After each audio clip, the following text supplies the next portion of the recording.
Have you ever wondered, how in the world am I supposed to use my gifts to glorify God? Well, today's guest on Shasta's Journey is going to be sharing his testimony of how God has used him along his journey and walk with God. Here is Ken Burkey, and he has an amazing testimony of how he wears all these different hats for God. And I'm really excited. He's going to be able to share a lot more about himself than I'll ever be able to share about him. But I saw him speak at Life Community Church in Roseville, and now he's here. So I'm excited for him to teach, heal, or inspire you. So sit back and be inspired. Thank you for joining us, Ken. It's great to be here. Thank you, Shasta. Of course. I'm glad that it worked out so easy. Sometimes it takes forever to get people on the show. Yeah. Well, I was easy. Yes, it was. That just means it was meant to happen. It was. It's meant to happen. Yeah, when we first met, we knew this was supposed to happen. Exactly. We actually had so much in common. It was kind of crazy. Yeah. I still don't know the extent of what God is doing in your life because you have lots of hats, right? We couldn't even decide on a title. No, I know. Well, and it's interesting, too, because when in God's journey, Shasta's journey, in all of our journeys, it never ends. So it's always changing. It's always morphing into something new, which is the adventure of faith. So it really is. All these different paths that we can take. Yeah. What does your path look like right now? Like, what's going on in Ken's life?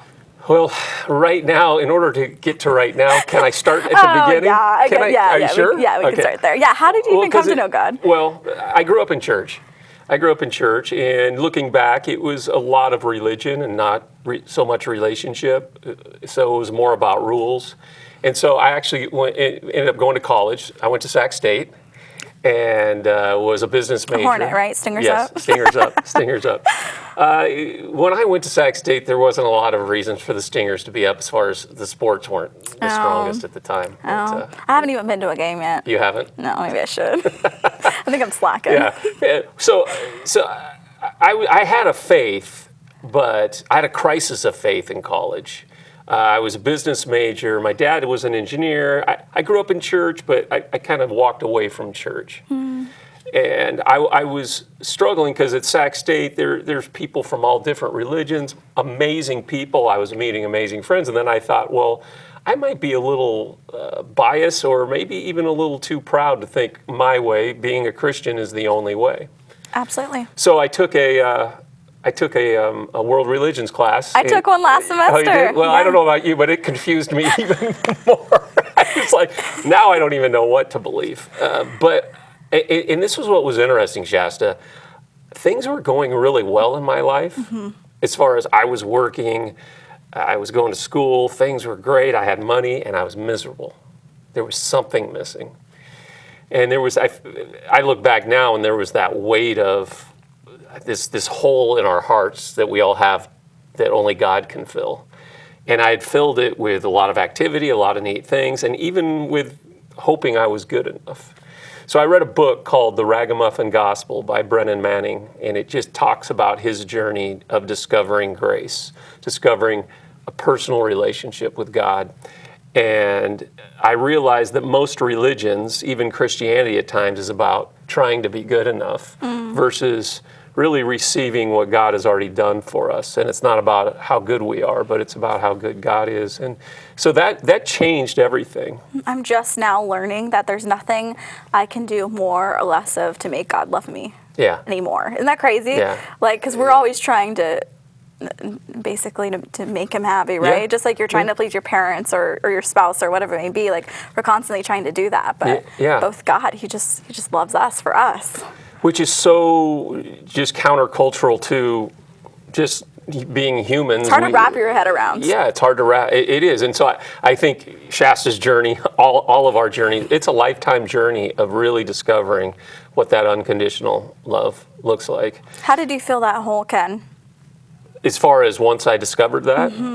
Well, then it kind of changed the way I saw everything. I saw that most people they needed this. And so this is what happened.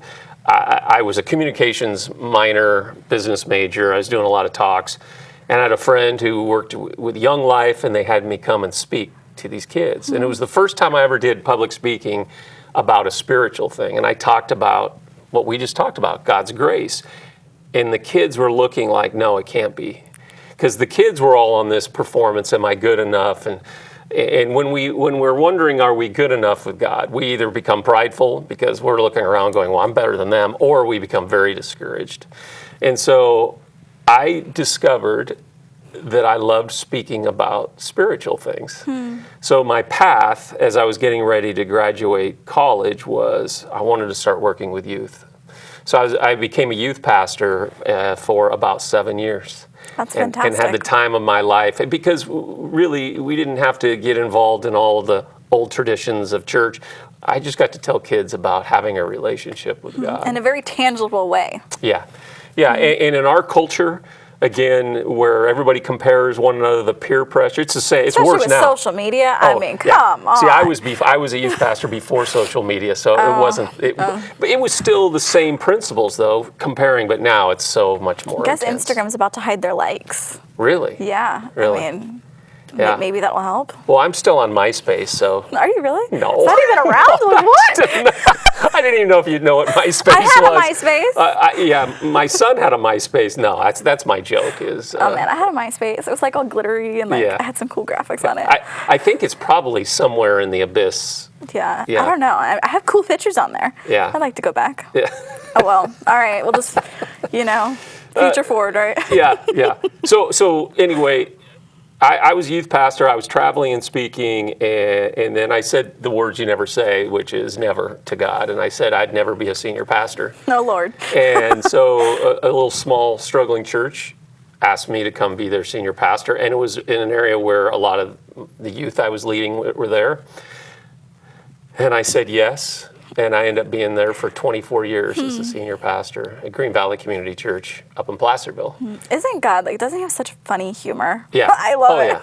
Yeah. And one of the things, Shasta, I'll say is it was the best 24 years of my life, and we don't have time in this show to go over all, but to just seeing how a church can be a blessing to its community, to the world. It was very outreach focused, serving the poor, the marginalized. But I always wrestled with the title senior pastor. But I look back going, well, like that a was, pride thing? I just wrestled. I didn't like the title. I liked what we were doing. But I think I had baggage from the past. Oh, the senior pastor, he's better than everyone else, or he's more spirit. And I wasn't. I knew who I was. I was a ragamuffin. I was just. But I liked being able to do what we were able to do, serving the community and the world. And so I got to travel a lot. And so a few years ago, I was working with an organization called Live 58, which is based on Isaiah 58, which Isaiah 58 is my favorite chapter in the Bible because it talks about God's not impressed by all of our meetings and all our religious activities. God wants us to take care of the poor,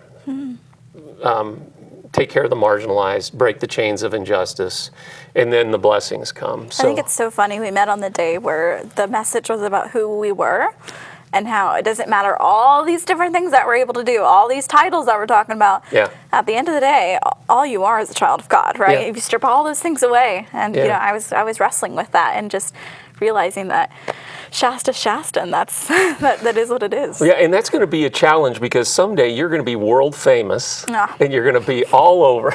look at you. Okay. Okay. I don't know how I'm going to get there, but But you still have to come. At the end of the day, it's Shasta and God in this relationship, and that's. Absolutely. I had to, when I stepped down from this title of being a senior pastor. Now I'm a consultant helping churches. Were you kind of relieved when you weren't the senior pastor anymore? Because you didn't like that title. I was and I am. I was and I am. Okay, so what's your title now, Ken? I guess I'm a speaker. I'm a writer, I'm a consultant, and mainly in helping churches and helping nonprofits nonprofits who serve the poor and helping them connect. So like at Life Community, when you spoke, we've connected to Safe Harbor in Roseville, which is a foster care.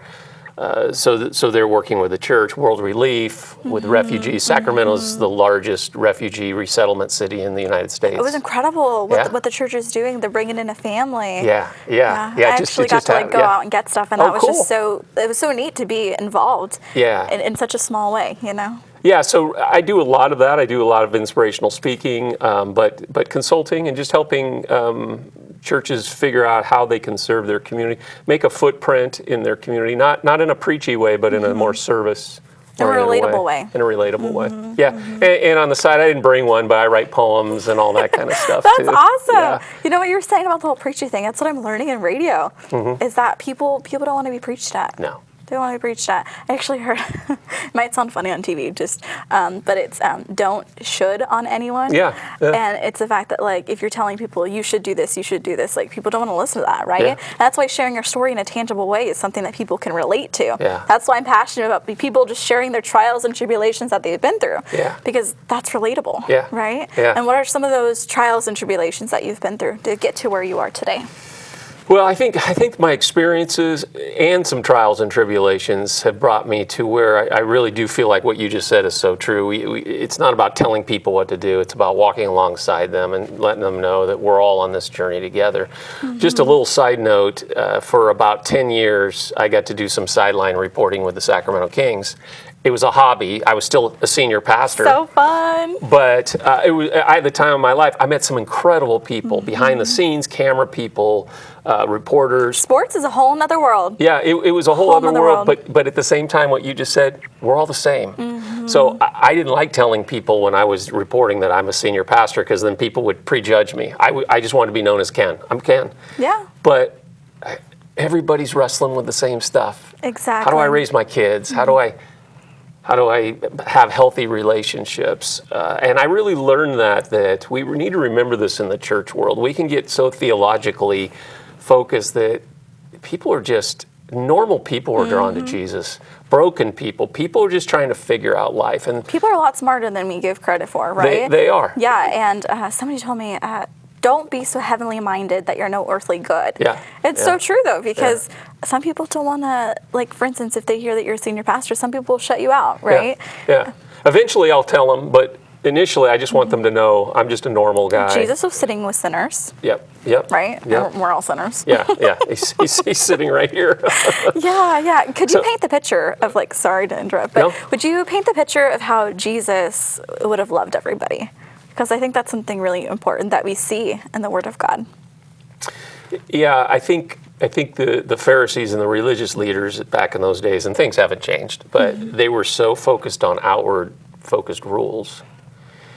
And Jesus saw beyond the broken rules, and he saw the heart, and he saw the brokenness of people. And so he went beyond the behavior, and he met people. Because a lot of times when people are behaving badly, or if I'm behaving badly, there's something broken deeper than rather than just don't do that. And so I think Jesus came when he said, I've come to heal broken hearts, set captives free. I think that's why people who knew, they didn't have to be told they were wrong or they were doing bad things. They knew it. It was more about, how do I change? And there was something that was attractive. Jesus was attractive to them. I was just looking at that story of the woman touching Jesus' garment, and it just said the crowds were all pressed around him. They were running away from the religious people, but they were pressed. There was something about Jesus. Something different. Something different. It's the classic, woman caught in adultery, and he just says, hey, whoever has not sinned, you throw the first stone. And all the stones had to drop because everybody knew we've all sinned. And it wasn't that he was condoning that. He was just saying, hey, go sin no more. You're forgiven, and I got great plans for you. And I think people discount themselves, that there's even a possibility that they can have a relationship with God because they've either done too many things wrong or they don't know enough and all those. But Jesus just says, come, follow me. I'll take you as I am. Yeah. Thank God for that. Such a beautiful thing to be set apart in that way. What are some things that you are still working on? So obviously you've made a lot of progress in your journey and walk with God, but we are all still struggling with something, right? So what are some things that you are still working on right now? Do we have about 4 hours? That's how I feel. Therapist Shasta. Thank you. Are you going to charge me for this? Maybe. It's a great question. I think I struggle. I still struggle with, I've seen some pretty tough things in this world with poverty. I was in Mexico City and went to the western side of the city with the garbage dumps and saw poverty. I've been to Haiti. I still wrestle with that. I wrestle with God with that. Hey, God. And I understand God's like, no, I care about the poor. It's the corruption. It's the people looking the other way. But I still wrestle. I wrestle because I really feel like if we're passionate about the poor, the blessings come back to us. And so I wrestle with churches that don't seem to really want to focus in on the poor. And so I pray not to get bitter, but to just stay soft. I also wrestle with another thing. I lost 2 sisters growing up. I have 2 older sisters. I have a younger brother, and they both died way too young and no fault of their own. And so from time to time I wrestle with loss and God, why? And I won't have the answer of why this side of heaven. And maybe when I get to heaven, it won't matter. But so I wrestle with those things. I wrestle with, those are things that I wrestle with. And the reason why I ask this is because so many people will see these speakers, you know, up on those stages at churches and at these events, and wow, that person has it all together. But you see this man who's very courageous and very strong in his walk with God, but he still is dealing with stuff. And like even me, like as you know, a faith talk show host, I still deal with so many things.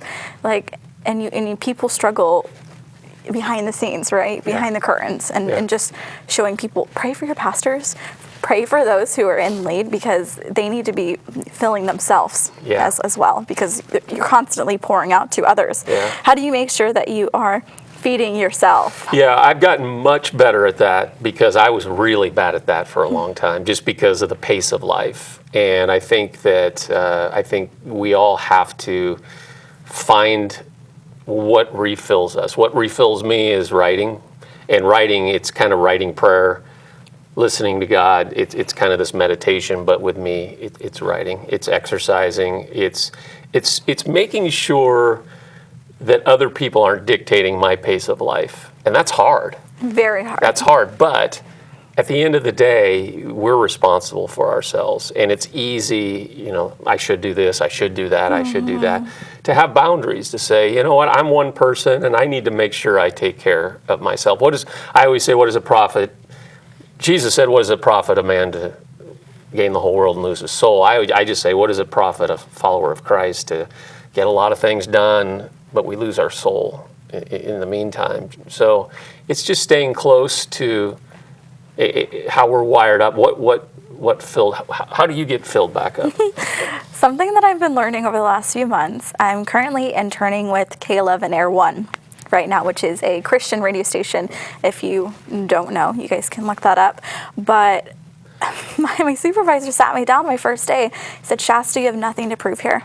God wants you here. We want you here. Have fun and relax this summer. I'm like, what? What?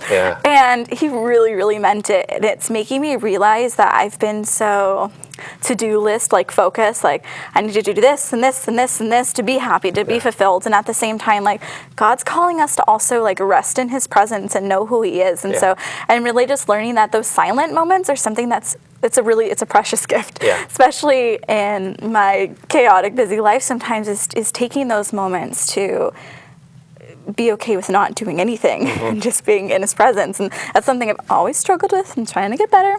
But being intentional in your walk with God. It's so easy to put him on the back burner. Especially when you're doing, you know, full-time school and you have multiple jobs, you're doing this and that, or like family or kids, like whatever it may be. Like we all have a lot going on. And just taking even those 10, 15 minutes a day to read the word, because man, that stuff's actually really good. You know, it isn't just a bunch of words. Like pretty much anything that we go on, you know, what goes on in life, the answer is in that book. And so taking that time and being intentional in prayer, something that I've been trying to keep myself accountable for. You know, when you ask somebody how they are, right? And they usually say, oh, I'm good, I'm great, everything's fine. Well, I realize that I'm actually a really good liar when it comes to that, right? Because I'm constantly telling people I'm great. The other day, I challenged myself to not do that. I was in the bathroom, and the janitor asked me, how are you? I said, I'm good. Immediately I turned around and said, I'm sorry, I just lied to you. She's like, what? I said, yeah, I'm actually really tired. And I said, how are you? And she said, I'm good. I said, are you really? And then she, went on to tell me that her grandma stopped breathing and now she's in a coma. Wow. And we prayed with each other right there in the bathroom. Yeah. If I wasn't transparent in that moment, Yeah. that prayer would have never happened. And so I'm trying to learn that it's okay not to have it all together.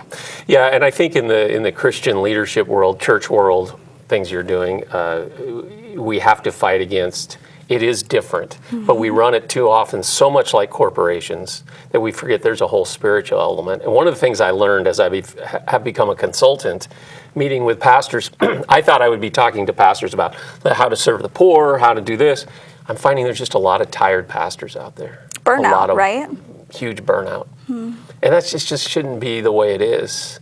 So we got to find a different way. And so I'm learning a different way. I'm learning, and so hopefully I can help others with that. So I'm hoping that if people see this, they know that whatever position that God has put him in, they don't have to be perfect. yeah, I mean, even if you are up on that stage and you're the one speaking to crowds of people, don't feel like you have to be the one that is the most perfect, in their relationship with God, because we all have stuff to work on. Yeah. And I think once we all recognize that and we're okay to admit that, life becomes a lot easier. There's not that pressure. Just like you were saying, there's nothing that we could do more to make God love us more. And it's all about, doing more, like you were just talking about. So because especially in the church world and the compassion world, there's always going to be something more to do because there's so many needs out there. I was going to go back to what you said though, because Brennan Manning actually was the one who came up with the should. We think we should do this. We should, and so he would do a message about,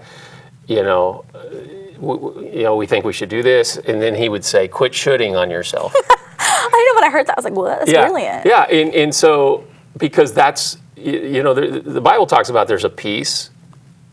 That peace comes when we're okay with who we are in God and not comparing ourselves or shoulding ourselves or whatever, thinking I got to do more in order to, I got to get this title, I've got to get this, whatever it is.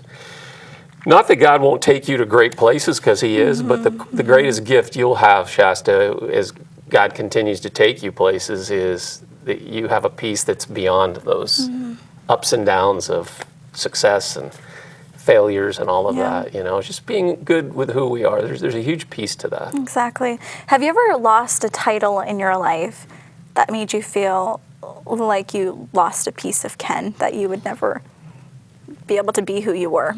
That's a great question. No, I had to turn in my media press badge when I stopped working with the Kings. That's a bummer. Oh, it was, because I had free access to everything. That's how I feel. I didn't get re-signed for Stockton Heat, and I was bummed about it, man. I was so bummed. I got so used to having that title, right, as the in-game host, and now that I'm not, man, it's a bummer. I know. And it's been something I've been struggling with. Well, it was funny because I don't like to go to games anymore, because I used to be able to walk on the court, go into the locker room, and I mean, that wasn't a tragic loss because I chose not to do it. I was just too busy, and I had to. It was a great season. I don't know if I've ever lost a title. I think the transition from senior pastor to where I'm at now, as much as I know it's what I was supposed to do, and I don't want to go back, it's just weird because I don't even really know what my title is now. So it's hard to explain when people go, what do you, and then they think I'm lying because I'm hemming and hawing, and they're like, well, dude, you don't even know what you do. I go, well, it takes a while. So it's been an adjustment. It's been a good adjustment, but it's been a little foggy sometimes. Maybe a life coach. I mean, just stick everything underneath that. Yeah. Have you ever thought about writing a book, maybe? You said you do, right? So maybe that could be another thing. Yeah, I have a couple books I'm almost done with. One's a fiction. Nice. But I have written one book, and I didn't bring it with me. That's a bummer. But it was really the story of Green Valley and just all the heroic volunteers. It's about the volunteers at Green Valley that over the years did heroic things. And so based on what does an Isaiah 58 church look like? What could it look like? So I've written that. But I love I'll have that. to get you that book. Yes. It's a short read. Yes. Give me a signed copy. Okay. Oh, yeah. It'll be worth less, but I'll sign the copy. Oh, well, it's not for anybody else. This is for me. It's all good. Maybe we can even do a giveaway with your book. Yeah. Maybe? Yeah. Okay. Yeah. If we decide, it'll be on my social media platforms at Shasta's Journey. We also have his email right there. Feel free to message him. And, yeah, feel free. I'd love to, if... He responds quickly, too, for the most part. Yeah. I can, whether it's just to meet some leaders or speak at churches or just anything, any questions they have, I'm available. Great. That's great. No, seriously, email him. I promise you won't regret it. What advice do you have for people who are just now figuring out who they are and kind of what they want to do? Like what's the next step? Well, as far as somebody who's a person of faith, that just kind of like... Yeah, especially because once you have a passion, just trying to figure out how you're going to glorify God through that. Yeah. Because we're all called to something different. Yeah. We're not all called to be pastors. Yeah. Some of us are called to be in medical or in teaching or whatever it may be. But how do they take those passions and their desires in their heart and use them to glorify God? Yeah, I think it's funny you asked that. I have a friend who went through some really dark times, and he was a person of faith, but just he made some bad decisions, and then some bad decisions made him, and he got to he got into actually some depression. And I asked him, his name's Mike. I go, Mike, what got you out of depression? And he said, serving. He said, serving. He says, I just had to get outside of myself. I had to get outside of myself. And what's interesting about using our passions is sometimes we just have to start somewhere. Right now, Mike is in a place where his passions and giftings are being used wonderfully, but it was a journey.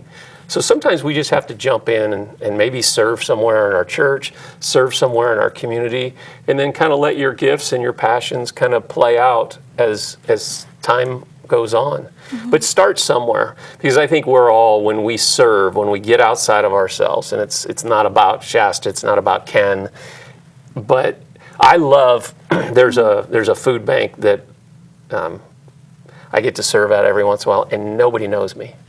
And it's awesome. I love that. Yeah, I love being awesome. in places nobody knows me. Yeah, it's great. And I always go, and this is what's funny, when I'm driving there, I'm like, do I really need to do this today? I got so many other things. And then when I leave there, I'm like on cloud 9. I don't even know what cloud 9 is, but I don't know either. Yeah, but it's up there. No, but I always, my heart's full. And so I would say, first of all, God's given us passions and giftings to use to bless others. If you know where you can use that to bless others, go do it. If you don't know where, just start somewhere. But the Bible's very biased towards the least of these, towards the marginalized, towards the poor, and that looks different in every community. But that's where I would start. That's where my blessings have come. I love that. Thank you so much, Ken, for pouring out your words of wisdom and sharing with us all the many hats that God has blessed you with. You're the best. We had to do this again. I got a million stories. Oh, man. They won't be as boring as this show. I don't think it was boring, guys. No. I don't think it was. I hope you were I hope you were taught, healed, or inspired. Maybe you'll see me on stage speaking with Ken sometime. You never know. Or maybe I'll release we're going to do this on stage. All right, yeah, definitely. All right, deal. Go to shastasjourney.com. Share your story with us. Check out Shasta's Journey, all the major platforms to see what God's doing in my life. And I want to thank you guys for being a part of this journey. Have a blessed day.